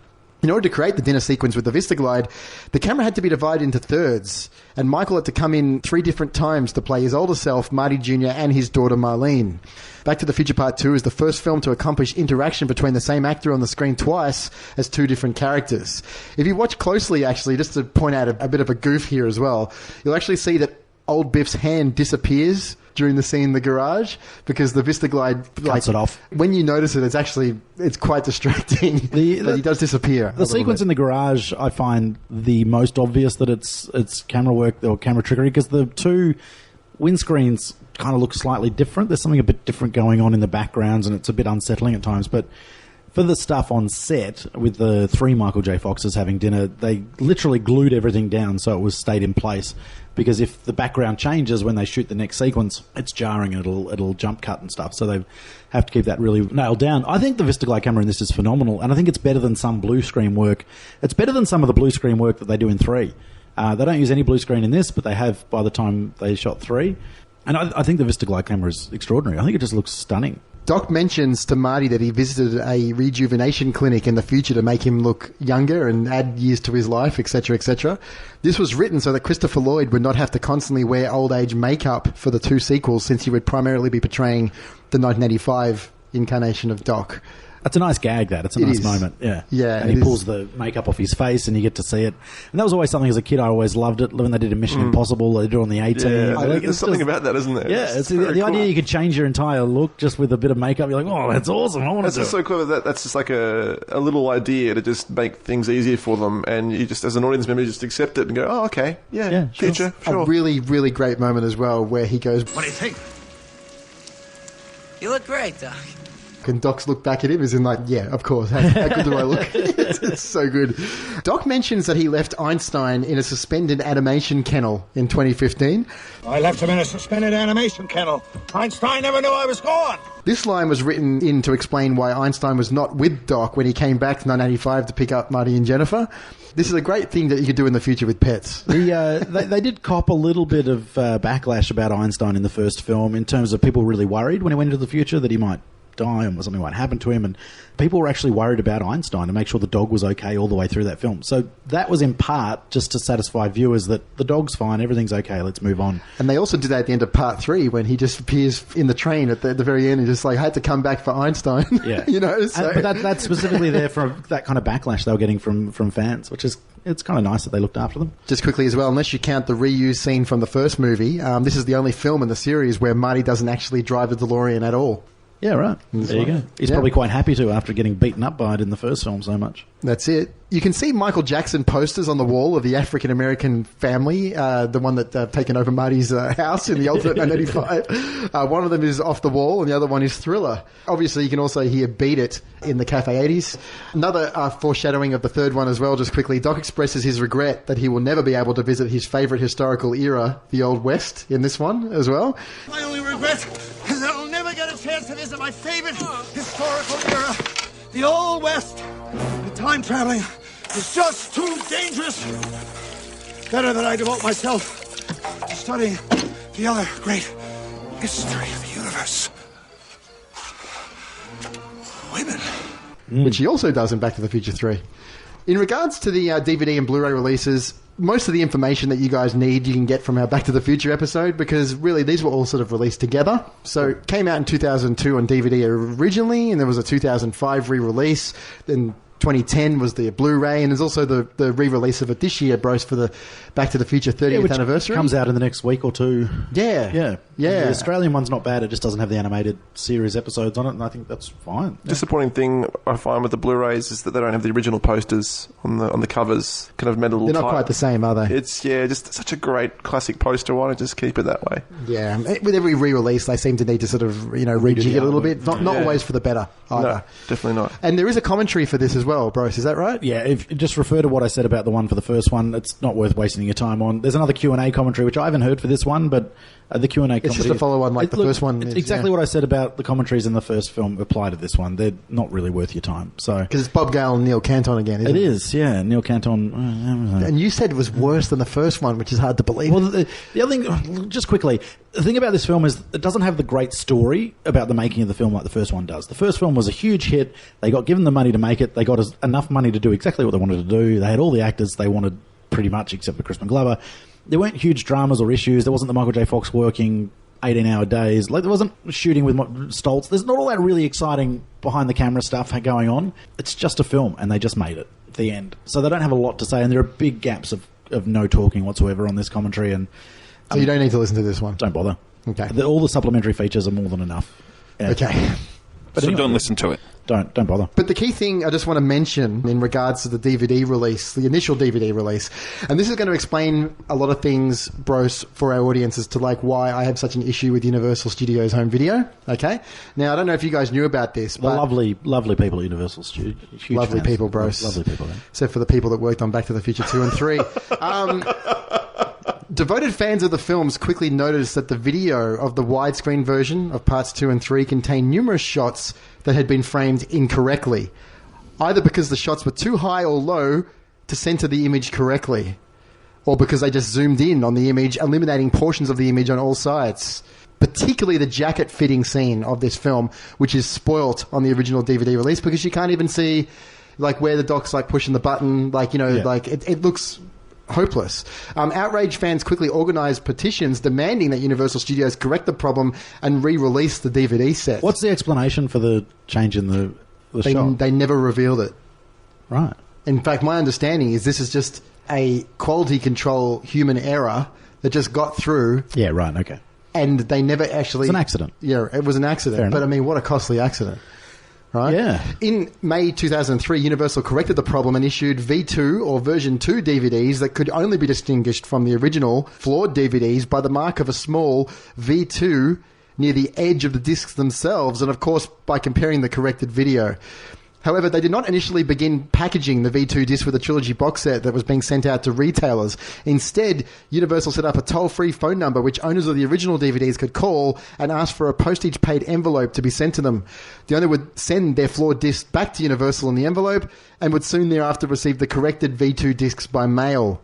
Because Universal did little to publicise the offer outside of the internet and devoted fan circles, many have criticised Universal's refusal to issue a straight recall of the flawed discs and instead force concerned customers to jump through hoops just to get the correct video of these films that they've paid for. Now, how does this happen? I don't remember many other stories of this happening, but essentially there's been a big error in the video transfer. Other than offering on the sly these updated versions of them, this is like such a bad error in my opinion. But the subsequent releases have been corrected, haven't they? Yeah, The these Blu-rays V2 are versions. Oh, yeah, and all the Blu-ray versions. You don't have to worry about that with the later versions. But back when this came out on DVD, this was a big deal for fans. I mean, if you guys received this, like, was one of your favourite films or something, and you knew that... Because there were so many shots in which the framing is just, like, completely incorrect. How much of the Back to the Future 2 is the... How many... Part 2 was the worst one affected. How many shots are there? Like, is it 20% of the film, or... A lot more of the film than you would expect if you're paying for a version of this movie. This is an error, but it's an unacceptable error, in my opinion. See, as a fan of horror films and a collector, it happens a fair bit. Does it? Yeah, especially we touched on them in another episode, Arrow Video in the UK. There's a few times they've had to... They just... You get in touch with them and they send out the new disc to you and an apology. Did they do it on the sly like Universal tried to do here, where they didn't really advertise it that much? They were just like, you know what, for people who do notice it, they're going to come to us. No, this is all up front, though. This is like I mean... Yeah, well, this is my problem. Because, I mean, but this is on a bigger scale. This is Back to the Future. This isn't like a Fulci horror film, which, you know... A few thousand fans who will buy it. This is, I guess you're talking. I don't know if I mentioned many it, more. I've mentioned it on Real Chat or not, but I picked up the most recent anniversary Blu-ray of The Wizard of Oz, and the reason I finally picked it up, because I've never owned it, the reason I finally picked it up is that it had the MGM documentary When the Lion Roars as a special feature, and that's for me that was worth it alone. It was $20 for the Blu-ray, and that documentary series is phenomenal. Is it Patrick Stewart When the Lion Roars?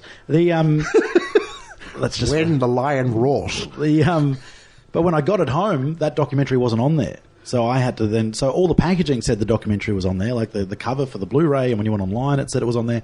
And then my brother picked up the same one. He emailed Universal as well, isn't it? No. I don't know who that was through. But emailed them anyway, and they sent us the documentary separately, but you'd only get that documentary if you contacted them. Otherwise, they're not giving it. And it's falsely advertised that it comes with the disc. So, yeah, it was kind of that was kind of disappointing. But it didn't bother me because I still got it. So I was poor form. Yeah, it's really poor form. But I don't think they're going to advertise. They're not going to try. They're not going to cost themselves more money than they are going to. And I watched this original DVD release, and I didn't notice the change in aspect ratios and things. I mean, I was watching it on an old CRT TV anyway, but it didn't bother me. I think that's the thing, like with our generation, is that we've grown up, as I think you mentioned before, on watching crappy VHS and TV versions, and it's like you're pretty hardened. You're a hardened watcher. I think you're correct. I mean, it doesn't make it right. I totally understand why you get frustrated by it, but it's just like, I guess you've come back from those roots and you just go, look, I've got a pretty Blu-ray now, and I'm happy. So yeah, I mean, I think it's important for there to be a definitive version. We've talked about that before, where I don't buy a film on DVD or Blu-ray unless I can be fairly sure it's the best version of that film I can get, and that comes across in terms of the transfer and as well as the special features. So, yeah, I mean, that would be disappointing, but I had never noticed on the DVD that the faults that you're talking about, unless by chance the one we had was the and we're talking about two. Adam, who's an absolute hardcore fan here. So, like, I'm sure that you've got followers who would agree with every point you've made. It's shaking. Yeah, look at it. Yeah. I mean, his picture up in Universal Studios right now saying, "Do not let this guy in," because it's going to be trouble. That's true. He's not allowed.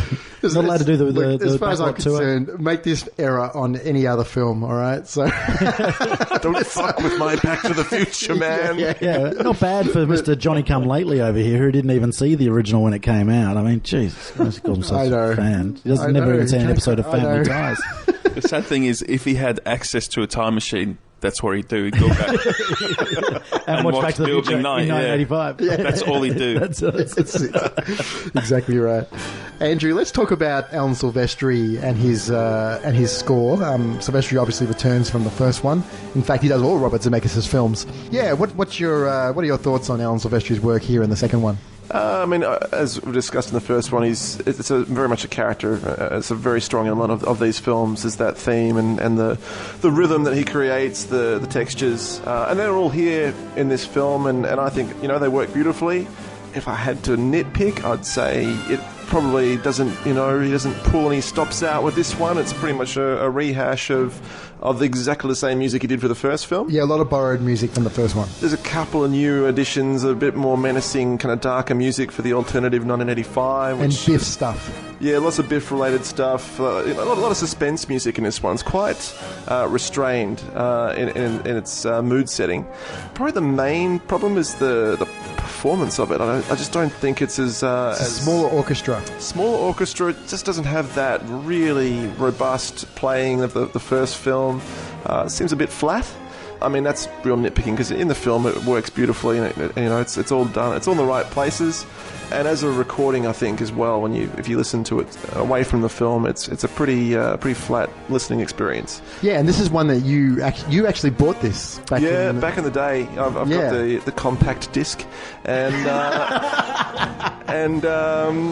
it's. I mean, I used to enjoy it thoroughly, but since listening to the re-release of Intrada's score for the first film, it's such a better rendition of the themes and a beautiful performance by a larger orchestra. So yeah, I mean, it's not as strong as the first film, but still glad it's in the film. I mean, I think that this is this is like a byproduct of the fact that they did back-to-back films, and I think the post-production gets affected, and I think there's probably a little bit of a rush job maybe with that score. Yeah, it's a fair point. Obviously they were pretty busy guys when these two films were being shot, so maybe that's why. Yeah, obviously number 3, I guess, took a lot more of the budget for this, because they were shooting it back to back, I'd imagine, because that's a good point. Well, even Zemeckis says that he wasn't around for a lot of the post-production on the second one because he was shooting the third. So there's when the post-production elements come into play here, I think that maybe it's a little not as strong as they would have liked, perhaps. One key thing I just wanted to bring up with the score itself, or one particular part, have you noticed it's a case of Zemeckis repeating a theme from the first one? That great music that plays in the clock tower sequence of the first one, that scene is essentially re-recorded and played again at the climax of this film, with the whole burning of the almanac and the Doc's like flying but he can't land because of the storm. That piece of music is repeated with very, very minimal editing, but hits all the same emotional beats. I don't know if you noticed that. Like, as in, with very minimal editing, it plays the same points with the same cue point. Does that make sense? Yeah. What I'm trying to say. That makes sense, but often editors will use a temp track. We've talked about that before, and that's for that same reason. Yeah. And maybe that's why it's flatter. They need a piece of music to get the rhythm of the editing done. Yeah. They've obviously used the original theme to do that with. Yep. And that's where it's ended up. You get the sense that these guys probably could make this film in their sleep because, I mean, they've basically shot the 1955 version 3 times. Yep.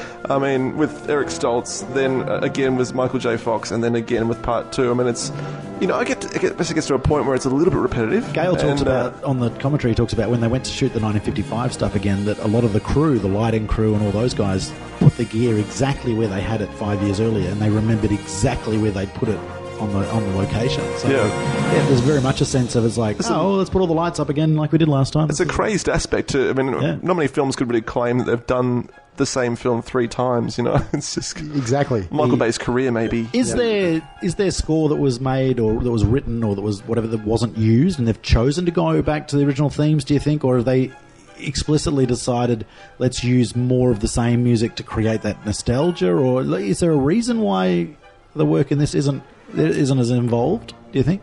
Is it intentional, or is it... I think it's that aspect of that they obviously were looking towards the third film a lot. I mean, there's a lot more colour and different thematical material there, so maybe there was excitement with that. I mean, I don't know. I mean, maybe I'm just guessing, but it seemed like, there's so much familiarity with this part 2 that maybe Silvestri just, kind of kept it pretty close to the first film so that it could work. They could slot it in with it does help tie the two films together. I mean, it helps bridge that 5 years. It works fine. It works fine. I mean, it is nitpicking, but I just think, it's probably it's not as strong as the first film in terms of the life of the score. Yeah. And it's discontinued. It's another point to make is that the release of that second score is now discontinued, and it's quite expensive, I think, to get. Yeah, it's we've really sold it well, so I think people are really going to rush out and want to get that one. Yeah, I think it's MCA Records. I think. Yeah. So it's a 13-track release. Very, very hard to track down. Real fans, or the hardcore fans, Andrew, there is actually a complete bootleg of the complete score because that release that you've got obviously came out when the film came out, but the bootleg is actually complete and has all the cues that were missing. Right.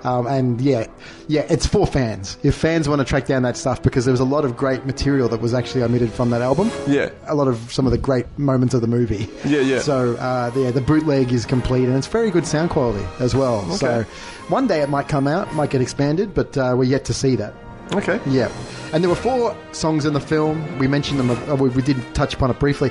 Beat It, performed by Michael Jackson, appears in the Cafe 80s scene. Sammy Hagar has a song, Brose. I Can't Drive 55. Wow. It plays in the alternate 1985 scene where Marty is walking through the town square. Yep. Mr. Sandman returns from the first film, and another new 50s song called Papa Loves Mumbo, performed by Perry Como. Which Gale reveals they were going to use instead of Mr. Sandman in the original film, but decided Mr. Sandman painted the picture better and they ditched it, but then he got to use it. Papa Loves Mumbo is a great song. Do you know that song? Yeah. Yeah, it's awesome. They put it on Biff's radio in his car. He's driving, it's great. So, No, great. Thanks for that review there, Andrew. In regards to alternate versions and deleted scenes, the following deleted scenes appear on the DVD and Blu-ray. There's a brief scene in 2015 in which old Terry, good old Charles Fleischer, reminds old Biff of the car accident involving the manure 60 years ago. It doesn't really add much to it, does it? It's still nice, though. I like, it's a nice little moment. Yeah. There's an extended scene in 2015 of older Marty coming home to his family. Yeah, that doesn't add much, really, either. He sort of walks in and sees George McFly upside down and goes, "Dad, what did you do to yourself?" or something like that. There is a nice little gag in that scene, though, as well, where Marty Jr. said he's watching TV, and he goes, "Put your damn glasses on, huh? Dad, I can only watch 2 shows at once on these things." Yeah, you kids really got it rough. When I was your age, I wanted to watch 2 shows at once. I had to put 2 sets next to each other. So just little gags like that. The extended pizza scene in 2015 at the McFly dinner table, that was sort of extended a little bit. Jennifer's fainting scene where she encounters her future self is sort of extended a little bit. Elizabeth Shue gets to do a little bit more acting. It's kind of nice for her, yeah. And doesn't old Marty say that she's tranked again or something like that? As in that she's a bit of an alcoholic, like Lorraine might have been maybe in this future as well. Like we mentioned before, old Biff fading out of 2015 after arriving back from 1955. Obviously, the scene that really it's confused. Fairly disturbing. That I watched that sequence just recently. Well, he's gasping for breath behind the parked car, and you see Marty and Doc getting back in the DeLorean in the background. And then when the DeLorean takes off and Marty and Doc go back to 1985, Biff just sort of falls down behind the car and literally disappears. Yeah, in front of the "I Brake for Birds" bumper sticker. Oh, really? Yeah, that's the gag on the back of the car that he disappears. In the alternate 1985, this is probably one of the major deleted scenes. Marty meets Dave. His brother, of course, who's the same actor, Mark McClure, from the first one. It's in front of the casino or whatever, This is probably the most glaring omission, isn't it? Because Dave doesn't appear at all in the final cut, and he's a bum. Yeah, the reason they cut that sequence is because they couldn't get... The actress that played Marty's sister wasn't available for Back to the Future 2. So they shot the scene with Dave, but once they'd had it shot and, were thinking about using it, without having a scene with his sister as well, it just seemed off balance. So they just sort of take him out completely rather than just have one of the siblings because they couldn't get both. So I don't think it was a good decision. Because as soon as you saw him, you would have been like, well, where's the sister? It's not a great scene acting-wise between him and Michael J. Fox either. Yeah, but it's a short scene and he would have had half a day and it kind of makes sense. He didn't have a lot of time on set. So, it was kind of good they deleted it, I think. And then there's also just one visual effects shot that was never completed where in the alternate 1985, Marty discovers his high school and it's burnt down. Yeah. Strickland says it's burnt down anyway, so it's really pointless and it just would have been more money for him to create a visual effects shot of this burnt down high school. And they show the shot as it was finished as it got on the special features, but it still needed a lot more work. It needed more passes and stuff, so it wasn't complete. There's a bit of that. There was a bit of redundancy in these films that I'm glad they was smart enough to delete something like that. Yeah. I don't think in any of the three Back to the Future films there's any scene in which you go, geez, they really should have left that in. I think all the cuts are really smart. Collectibles, Brose, from Back to the Future Part 2. What have you got for us? I think the Back to the Future Part 2 collectibles are probably the most fun out of all the ones that are available. So there's a lot of costume replicas that you can pick up, including the future jacket, the Marty McFly Jr. jacket. Yep. Which doesn't auto-adjust for size, by the way. You've got to buy it in your own size. You can pick up that horrible hat, the weird futuristic tie-dye hat that he wears. There are various versions of Doc Brown's shirts available as well, which is quite cool, and those horrible sunglasses that he wears that he couldn't actually see through. And there is more recently actual licensed replicas of the Nike mag shoes through HalloweenCostumes.com. They charge like $99 for these things. They don't have the Nike tick on them or any Nike branding, but they are accurate replicas of the shoes that he wears. They're not self-lacing. But you can buy those as well. So the costume elements are really cool. There are a whole bunch of other pieces of merchandise that are all based on Biff's Paradise Casino kind of theme. So shot glasses and pint glasses, and there's a Zippo lighter and a poker set, all branded with Biff's. I like that. With Biff's Casino, which is kind of it's kind of cool. Oh, the other thing is there's a bunch of print replicas as well. So you can get the Grey Sports Almanac, a print replica of that. So you can have your own version of that hanging on the wall if you want. And then other little things like the number plates we've talked about before, the future number plate you can get, Marty McFly's ID, and all those kind of bits and pieces. You can get replicas of those. The different headlines of things, Doc Brown, put in the asylum, and all that stuff's available. At Comic-Con this year, at the Hot Toys display, we've talked already about the 12-inch Marty McFly from the first film, and then the matching scaled 3-foot DeLorean you can get. But at Comic-Con this year, Hot Toys on their display had a 12-inch Marty McFly dressed as Marty McFly Jr., so the futuristic with the mag Nikes and the adjusting jacket, and a Back to the Future 2 to scale 3-foot long DeLorean. So with the hover wheels. With the hover wheels up. Yeah. So there's no word on whether these will be released subsequently, so you can have both Marty McFlys and both DeLoreans. The scale of this DeLorean blows my mind, and the thought of actually having it in your house or in my house, and the idea of that there's two of them, and that then there might be 3, 4, or 5 of them, it just really hurts my brain that you would want that much at that scale. But yeah, they had them on display at the Comic-Con this year, but whether they're released going forward, who knows? Well, there's only really two differences, key differences with the DeLorean, isn't there, Brose? There's the fact that the wheels go up, turn up, and then the Mr. Fusion on the back. Mr. Fusion, yeah. So Yeah. Yeah, it's hard. And then there's the variation of the first one with the pole on it and the little holder for the pole and things like that. But it's kind of mind-numbing. And of course, then there's the Hot Wheels have done their Elite DeLorean, which you can pick up as well. And you've got a prop replica here, haven't you, bro? I do. I've got the Mattel hoverboard prop replica, which is just a piece of plastic. It's not all that exciting. But what was really cool about the Mattel hoverboard, which was through MattyCollector.com, is that it came in a box advertising, like a replica of what the box would have looked like as well. So the packaging was really cool. And it's one of those things where normally I'd just throw the box away, but the box is so cool that I've kept it on display. I sit with the hoverboard on top of it. But yeah, it's kind of cool. I can't take it anywhere ever, though, because you look like a dickhead carrying around a pink hoverboard.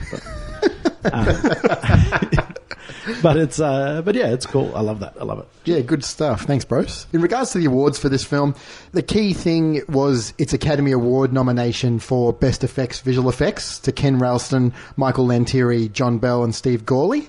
There were no Golden Globe Awards or nominations, but the good old Saturns, Brose, which always comes in nicely here. It won the Best Special Effects for Ken Ralston, Industrial Light and Magic, and it was nominated for Best Science Fiction Film, Best Costumes to Joanna Johnson, and Best Makeup to Ken Chase, Michael Mills and Kenny Myers. Okay, here we go. This is... all right, listen to this. This doesn't make any sense at all to me. Adam just woke up. Yes, I just woke up.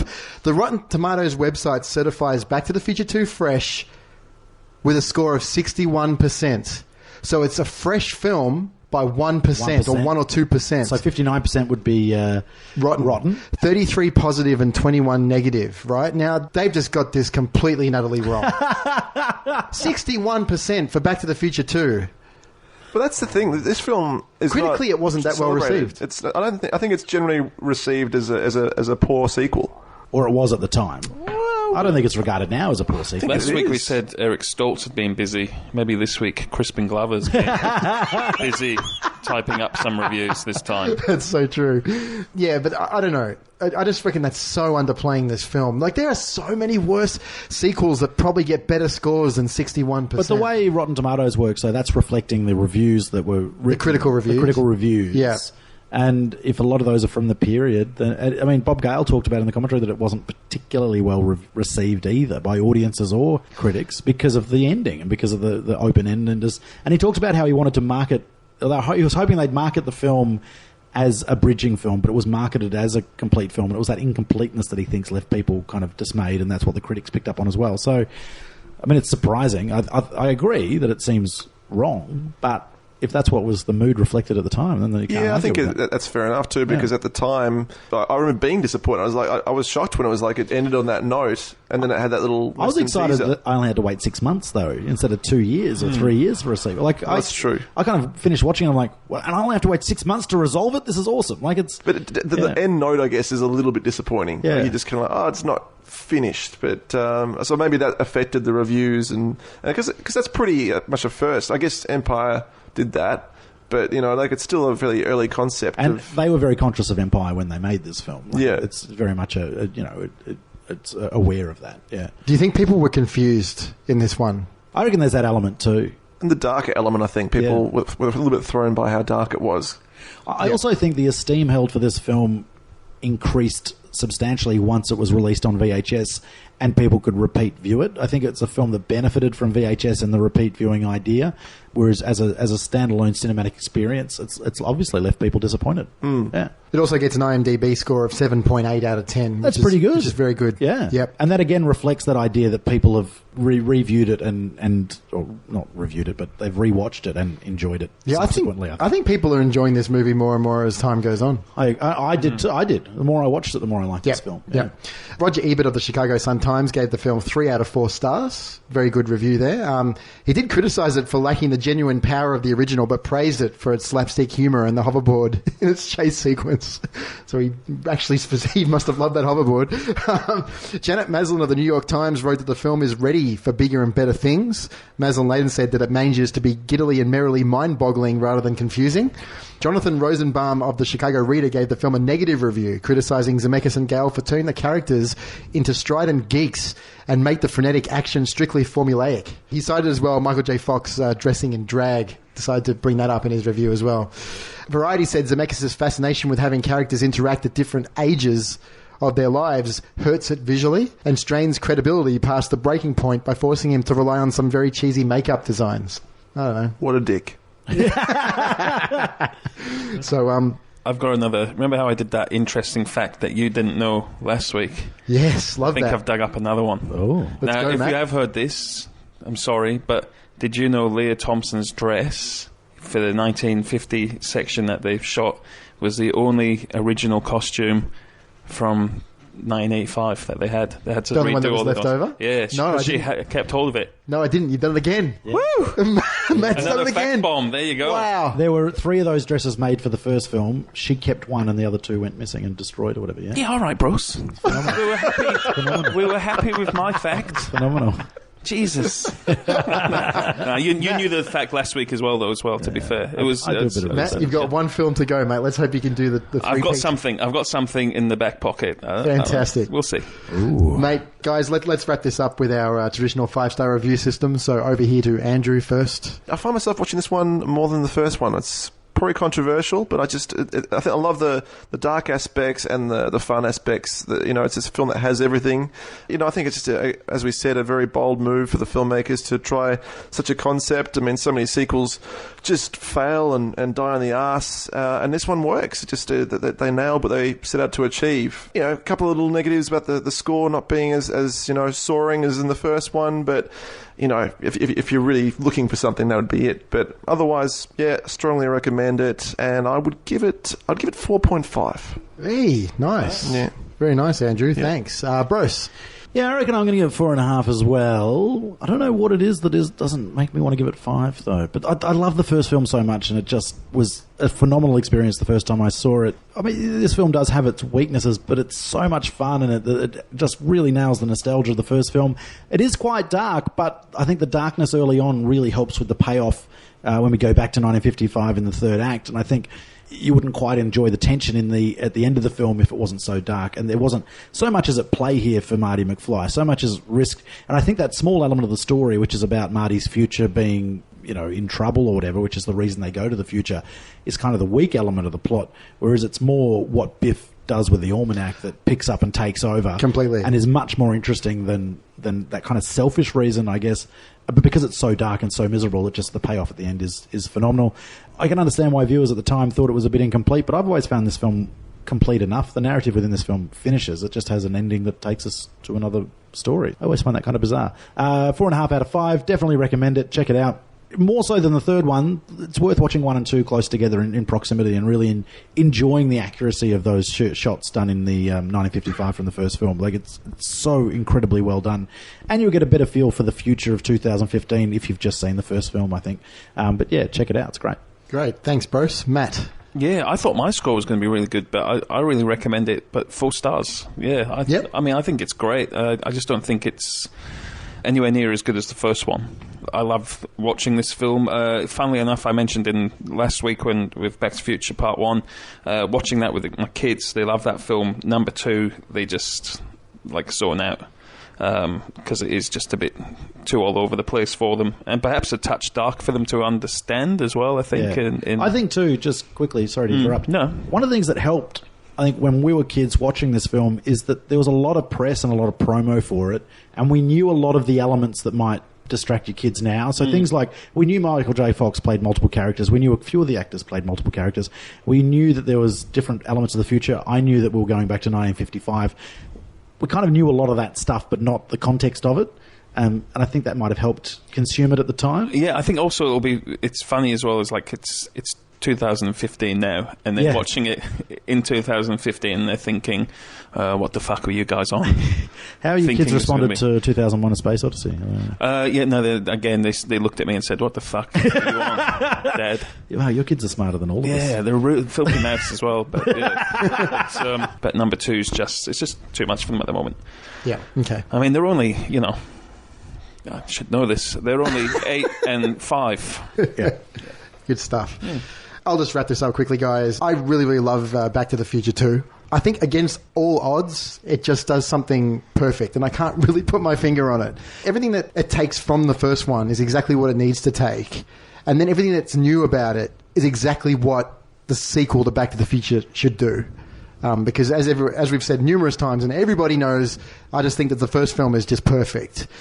This film is the perfect follow-up, I think, as well. And what it can do that no other film series can do, which is it can go back into the first movie from a different perspective, is just one of my favourite things about this film. Marty and Doc's relationship, them as a duo, works perfectly in this one as well. You know, that really comes to the forefront in this film. And just one thing that really sort of jumped out at me this time is just how Marty's youth has sort of turned against him. Like the boomerang effect of how cool he was portrayed in the first film a little bit. He was a talented musician with a beautiful and committed girlfriend, an avid skateboarder, car-hitching guy. Even in 1955 in the first film, he's seen as this James Dean type by everybody. And that sort of works against his initial efforts to bring his parents together. It didn't really bring any character flaws. But in part 2, those flaws are sort of magnified without the risk of losing any empathy for him. Like his temper in reaction to accusations of his cowardice, the whole get-rich-quick scheme that he thinks up by buying the sports book, and the portrayal of him broken down as a man in middle age, and how that character trait is exploited in the scene where he unwittingly throws away his job. That seems more and more heartbreaking as you get older and watch this film as well. But it just feels like exactly what should happen to Marty McFly. I don't know. Like, you know, you sort of think about it from that perspective, and I never really thought about it that way before, but this time when I watched it, it really sort of came to the forefront. And I think that some of this stuff might have worked against it back in 1989. I love Back to the Future 2. It's not the perfect film like the first one is, in my opinion, but definitely 4.5 stars and highly recommended from me. That pretty much wraps this up, guys. So thanks very much for coming out and discussing Back to the Future 2. And next week we'll be looking at Back to the Future Part 3. That's true. We will. We'll be wrapping it up. So thanks a lot, guys. Thank you. Pleasure. Thank you. You can keep in touch with us here at Real Chat by visiting realchat.com.au. Check us out on Twitter at Real Chat Podcast, Instagram, real_chat_podcast, and we're on YouTube, Real Chat Podcast. Surprise, surprise. And track us down on Facebook. You can hit iTunes for new episodes and check out some of our old episodes. Thanks for listening.